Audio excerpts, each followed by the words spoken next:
Hey everybody, this is Alex Merced from alexmerced.com, and basically what I wanted to do is, right now I'm waiting in a car for my brother. I'm in Connecticut visiting family for the holidays, and my brother's flying in from California, so we're waiting for him.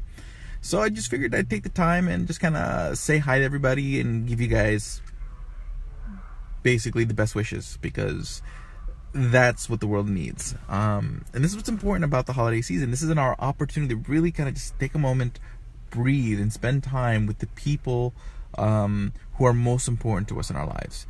Because it's those people who are the reason why we try to fight for a better world. Whether you're a libertarian like myself, or a progressive, or a conservative, the reason you care is because you care if the changes you want to happen, that the world will be a better place for the people you care about. Okay, none of us are in this because we actually just have malicious intent for other people, that we want other people to have more horrible lives. We think that the world would be better under X policies or lack of policy or whatever. And I think sometimes we lose touch of that. We lose touch of who we are as individuals, and realizing that we're all just in this to make the world better, and we just focus on sort of the grander, what we view as the consequence of the other person's actions, and then demonize people for it. So we think, well, I think your ideas are bad because of X, Y, and Z, and you're a horrible person for it.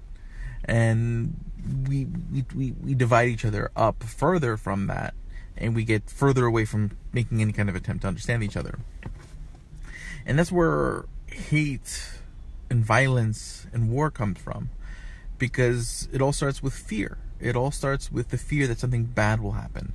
You fear that this person will do something that will hurt you. Okay, and then what happens is that you start thinking that this bad thing happens because of people in some sort of category. Name a way you want to categorize people. And then people will say, well, people in that group, they're likely to hurt me in this way. And that's bad, and I want to prevent that. And that just over time turns into hate. It's no longer, oh, I'm just doing this to protect myself. It's now just, those people are bad. Okay, but it was rooted in fear. It was rooted in some sort of fear that started at some point. And once that hate takes hold, you're no longer thinking it through. You're no longer, it's just you versus them. And when that happens, that breeds violence, that breeds war, that breeds division, that breeds conflict, that breeds uncertainty. It dismantles the benefits of the market, which benefit more when we are all willing to interact with each other. Doesn't necessarily mean we all have to be on the same page. We could be competing against each other, but we're willing to interact and try and be open to different options and ideas and whatnot. So that way, it basically dismantles many of the benefits that reciprocity brings. Because at the end of the day, that's what free markets are. Free markets are just is just reciprocity on a very large scale, where basically in everything that we do, we're looking for reciprocity, in the sense that I give you something, you give me something, and we're all entering our every interaction with sort of an assumption of reciprocity, an assumption of respect, an assumption of, let's talk, of at least goodwill or good faith. So this is why it's so important for us to try to dissuade fear and break down fear, because that's where it all comes from. And this is why love is so important. This is why I focus so much on positivity and tolerance and forgiveness. Being tolerant or forgiving doesn't make you a libertarian, okay? Being a libertarian just means that you are very skeptical of government solutions and very optimistic on the power of the individual to solve problems. But that doesn't necessarily mean you have to be nice. Doesn't necessarily mean you have to be mean. But me personally, I do feel like things like tolerance, forgiveness, kindness, love breeds the environment where you would have that individual empowered more often, where you basically create the environment where reciprocity can thrive. And that's why I focus so much on the positivity angle. Why it's so important for me to even when I disagree with people, to not burn bridges. Because again, free markets, a free world is a world where bridges are plentiful. Okay, and they only can exist, in my view, when those bridges become plentiful, or at least there's enough of them that there are more bridges than there aren't. So sort of that's That's kind of my thought on that. But that's why the Libertarian Party is, to me, such an important vehicle, because you're creating a network of people who follow or who feel that way, who basically want the world to be more based on reciprocity, more based on sort of individual voluntary behavior. And that network effect is important, because when you see people connected to each other, and you see a growing number of people connected to each other with these similar ideas, and then those ideas become more appealing. It's just like social networks. Social networks grow because more and more of your friends are on them, so you decide you want to be part of them. That's one of the appeals of growing the Libertarian Party. It's the one organization that I can think of that you can sit there and say, hey, look, the Libertarians are growing. There are other Libertarian organizations, but unless you are already a Libertarian and know all the ins and outs, you wouldn't know they're Libertarian organizations. So it's not like you can point to something and say, hey, look, this idea is growing, this idea is taking hold, people believe in this. Okay, the growth in the Libertarian Party is a strong signal of that. The network, also the effect we can have in our communities, because if you're in the Libertarian Party and you believe in the political mission, which means to elect Libertarian candidates who can push policy in a Libertarian direction, meaning more hands-off, passing ballot initiatives that can also push policy in the Libertarian direction, and even when you don't have elected people or a ballot initiative to the lobby to campaign around, you can still go to your legislature and lobby the sitting legislators to vote in a more Libertarian direction. So organizing politically has a lot of different angles, and we need to, and different county parties across the country are exploring those angles.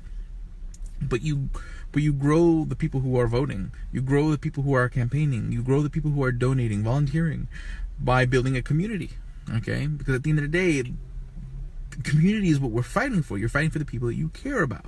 So you have to create that network of people you care about. This is why it's important for our county chapters, which many county chapters are doing. But we just, this is where I think the real fruit of what the Libertarian Party can do is, where basically by creating libertarian action in their counties, organizing to either raise or donate food for the local pantry, or to start a local pantry, to build a network, a list of single parents in the area who may want to network with each other to help provide each other with child care and provide each other support, and creating these networks of support that are sort of outside of government, not necessarily purely just to say, hey, it can be done, but to provide that alternative, to give people that choice. And at the same time, you create those networks, those communities that'll suddenly be like, thank you. And that creates sort of the political momentum as well. That creates the votes, that creates the thing, but at the same time, you're already creating the change in the world. And that's the beauty of the Libertarian message. You don't have to wait for someone to get elected. You don't have to wait for a ballot initiative to be passed. You can create Libertarian change today. We do want to elect people, because someone may come up with the next brilliant technological innovation, the next Uber, the next Airbnb, and there's going to be some bureaucrat who's going to want to try to impede the growth of these innovations, slow down the growth of what the world can offer, and you need to have a political voice to speak for them.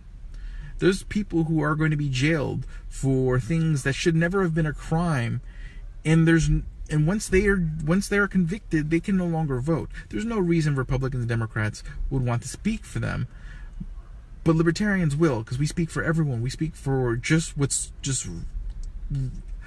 righteous and good, what is for justice and prosperity, for liberty, for all these things we speak for. We are the voice for those who are silenced. As I said yesterday in a letter to everybody, that as long as the Libertarian Party stands, the silenced will never be silenced. Or the silenced will never be silent, because they'll always at least have a voice with us.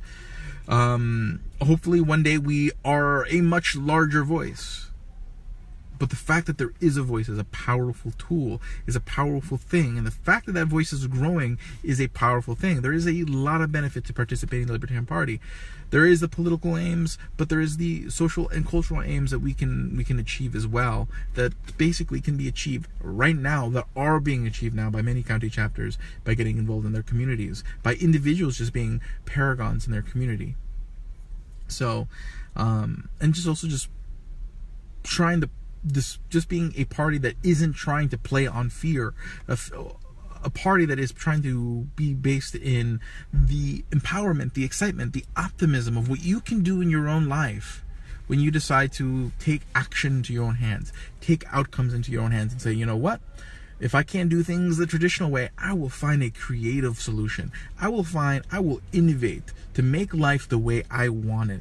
That is a powerful message. The message that excites me and gets me excited every day to continue taking that kind of action in my own life. And I just want others to be able to take that kind of action in their lives, because the positive externalities of that are amazing. So that's why I do all this, why I care about all this, and why I'm so excited when I see others working on this and see all those who have worked on this over the last several decades since the Libertarian Party's inception. And again, I understand that the Libertarian movement as a whole is much grander than any one organization within it. But 2018 was a positive year in context. Okay, I know a lot of people were like, well, you know, they want to go from a sizable emerging party to a dominant party overnight. That's not the way it works. You do have to build up from the ground up. That's just the way it works. But technically, 2018 was a year that was not friendly to emerging parties. This was a year that if you were an emerging party, you should have seen reductions in your vote totals. You should have seen rollback, because everyone was just because it was a fear-based election. And when people are scared, they're not looking for what's best or what's better. They're just looking for what's less worse. Problem is, if you're always voting for what's less worse, for what's less bad, you're just always kind of slightly slowing. You're still worse, and that's a trend that we want to turn around. But in 2018, we still grew. We still had higher vote totals in many races than we typically did. We still won ballot access in states that we have never won before. There were so many elected people. There was every reason to think that none of that stuff should have happened in the context of 2018 and the nature of the political environment that we were in. But it did happen. The party still grew. It still had record fundraising. It still is moving in the right direction. And that's an amazing thing. And that just breeds hope for what 2019 and 2020 brings. So I'm optimistic. I hope you are. Happy holidays. I'll see you guys in 2019. I'm always putting out some more content. So, the podcast, the YouTube channel, Twitter, just follow all the stuff that I do. You'll hear me just continue to express my opinion about anything, everything, and everything. But yeah, thank you guys for all the kind words over the years, and the fact that you want to listen to anything I have to say is amazing. And I'll continue to do my best to say something that's worth listening to. But just keep believing, keep working, keep fighting, and just keep living the best life that you can. Because at the end of the day, even that is one of the most powerful transformational things you can do. Just living the best life that you can, because it inspires others to live better lives as well. So have a great day and enjoy.